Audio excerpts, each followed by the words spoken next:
Hi hello అందరికీ. ఇవాళైతే ఒక మంచి రెసిపీతో వచ్చేసానండి. అదే కందా బచ్చలి. కార్తీక మాసంలో మనం ఏ భోజనాలకెళ్ళినా ఈ కందా బచ్చలి కర్రీ ఖచ్చితంగా వేస్తారు. ఈ వింటర్ సీజన్‌లో బచ్చల కూర తినడం వల్ల హెల్త్‌కి చాలా బెనిఫిట్స్ ఉంటాయి. అలాంటి హెల్తీ బెనిఫిట్స్ ఉన్న ఈ కర్రీని ఎలా ప్రిపేర్ చేసుకోవాలో చూద్దాం. ఫస్ట్ అయితే కందని బాగా వాష్ చేసుకొని, పీల్ చేసుకొని ముక్కలుగా కట్ చేసి పెట్టుకోవాలి. ఆ తర్వాత కందని ఇంకా ఆ తర్వాత బచ్చల కూరని 2 సెపరేట్‌గా ఉడికించుకోవాలి. ఉడికిన తర్వాత 2 డ్రైన్ చేసి 2 సెపరేట్‌గా పెట్టుకోవాలి.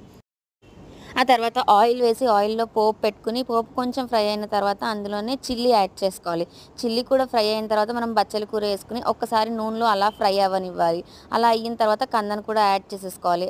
కంద కూడా కొంచెం ఒకసారి ఫ్రై అయిన తర్వాత సాల్ట్ అడ్జస్ట్ చేసుకోవాలి. ఆ తర్వాత చింతపండు రసంలో కొంచెం వరిపిండి కలుపుకొని ఈ కర్రీలో ఏసుకుంటే ఈ కర్రీ కన్సిస్టెన్సీ అనేది చాలా బావుంటుంది.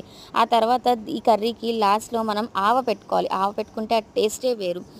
కానీ కర్రీ చల్లారిన తర్వాత మనం ఆవ పెట్టుకుంటే కర్రీ టేస్ట్ బాగుంటుంది. అంతే చాలా సింపుల్‌గా చేయొచ్చు.